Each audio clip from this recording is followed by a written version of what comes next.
আসসালামু আলাইকুম সবাইকে। আজকে আপনাদের সাথে একটা জিনিস শেয়ার করতেছি। সেটা হলো, যেহেতু ডাবটাটা নারকেলের শাঁসটা এখনও কচি, সেই সুবাদে আমি এটার রসটা টেনে চুষে খেয়ে ফেলবো ভিতর থেকে। ঠিক আছে?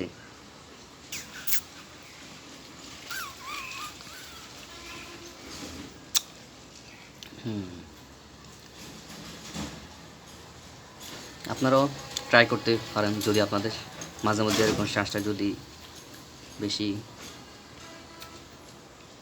কচি হয়, তাহলে আপনারাও এই সিস্টেমটা ফলো করতে পারেন।